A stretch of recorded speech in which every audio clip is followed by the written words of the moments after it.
All right, I'm here today talking to my friend and colleague, Dr. Phil Simpson, and he's going to talk to us today a little bit about serial killers. So, Dr. Simpson, can you introduce yourself to the audience, please? Yes, indeed. My name is Philip Simpson. I'm a provost at Eastern Florida State College. I'm at the Titusville campus.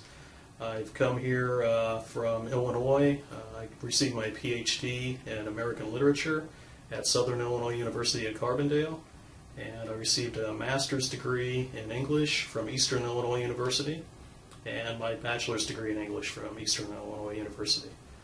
So I was pretty consistent all the way through my education. I knew I always wanted to study literature and humanities, and have had a very single-minded focus on that all these years. And in 2005, well, let me backtrack for just a second. I became a full-time faculty member here at the Palm Bay campus of what was then Brevard Community College back in 1997, and taught there for 8 years, became an administrator, an academic dean in 2005, and had a few positions like that until becoming an associate provost at Palm Bay a few years back, and then after that becoming provost at the Titusville campus. So that's my pedigree, and I've also been working in my second job, if you will, as a writer, a published author. I published 2 books, both on serial killers, in fiction, I should say, and I've also done a lot of work with popular culture. I'm a member and past president of the Popular Culture Association, and I've done a lot of work in scholarship with popular culture in all kinds of areas, not just serial murder, but that one has always been, as they say, near and dear to my heart, because that was my dissertation in a very traditional English department at Southern Illinois University at Carbondale. It was kind of an interesting approach to take in a department like that, combining interdisciplinary work and serial murder and classical literature. It's kind of trend-setting. Very in that interesting. sense, yes. And so I had a good time with putting that together, and that led to my first book. So those have been my 2 published books. So talk to me about those 2 books. What are the titles? The first book, which was published in 2005 by Southern Illinois University Press, is called Psychopaths. 2 words, too clever by half. The subtitle is Tracking the Serial Killer Through Contemporary American Film and Fiction. And it's a wide-ranging study of what was then recent, serial killer movies and best-selling novels. I went into the history of the genre a little bit, but my focus, as the subtitle will tell you, was on more contemporary works.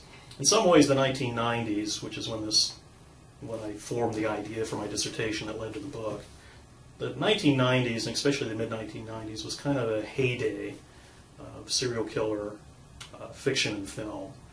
A lot of the more well-known titles in the genre came out at that time. Like Silence of the Lambs? Silence of the Lambs, yes. Absolutely. Okay. Which in some ways kind of struck the template, if you will, for contemporary stories of serial murder and introduced one of the great anti-heroes and pop culture villains of Hannibal Lecter. Dr. Hannibal Lecter. Yeah. Who survives today in yet another incarnation in an NBC television series. Right. So that was Psychopaths. My second book is called Making Murder, the fiction of Thomas Harris, and it deals with each of Thomas Harris's 5 novels to date. Black Sunday being the first one, Red Dragon being the second one, The Silence of the Lambs being the third one, Hannibal being the fourth one, and then Hannibal Rising being the 5th. So each chapter of the book focuses on each one of those novels. Interesting. Yeah. So, and I know you. I'm a former student of yours, and my introduction to you I'm very sorry about that. Thank you. My introduction to you was in an undergraduate philosophy class. Yes. And so let me ask you the first question that I have for you today. What do you think that philosophy, or the study of philosophy, brings to the table with regard to discussions about death, dying, and mortality, immortality, those kinds of concepts? Well, I think in many ways, the concept of our own mortality, death and dying, is a major driver behind almost any school of philosophy you can think of. In addition to just our mortal desire to be remembered beyond our time for the magnitude of our ideas, and the contribution of our ideas to the human endeavor. Maybe that's a limited kind of immortality, if you will. But I think that this striving to understand the world in which we find ourselves when we're born and the ultimate mystery of where we're going when we leave this world, I think that philosophy, at least as subtext, deals primarily with that very important question. It's an attempt to make sense of this world, the world in which we all coexist, and to do so in very painstaking, methodical ways, using mental constructs. But it's this effort to go beyond and to imagine what lies in the undiscovered country, as William Shakespeare put it. That is the key mystery. That's the mystery beyond which any of us can reliably report. And I think that philosophy gives at least the appearance of some answers to these questions.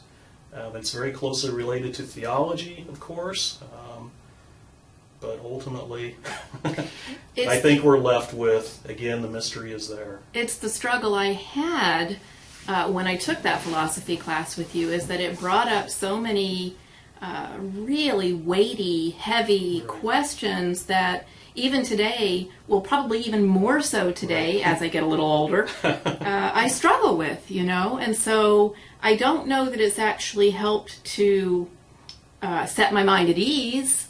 I think it might have actually added to the angst as I begin the process towards death, right? Absolutely, and in one sense, we're born to die. We're in the process of dying. I think it becomes clear to many people as they enter adolescence and their body begins changing, and they realize, particularly if they're perceptive, that wow, this is going to continue to happen unfortunately, until I die. And for some people, of course, that's sooner rather than later. None of us know when the hour might be. But that's a big part of what drives our human curiosity and our desire to contribute in some such a way that maybe we can live beyond the span of our allotted time, at least, if nothing else, as memory. But there's just so many implications to that. So many. I mean, of course, many people like the comfort of thinking that there is something beyond this world, which maybe gets us into theological questions and questions of faith even. Sure. But for those who are more grounded in existentialism, for example, if this is what there is, and we all have different perspectives on it, and we have no real clear sense of how to construct reality, if there is indeed any reality to be constructed that we can consensually agree on, it leads to question upon question upon question. The dogged determination to not think about these issues because they are so ultimately disconcerting and disturbing in their implications.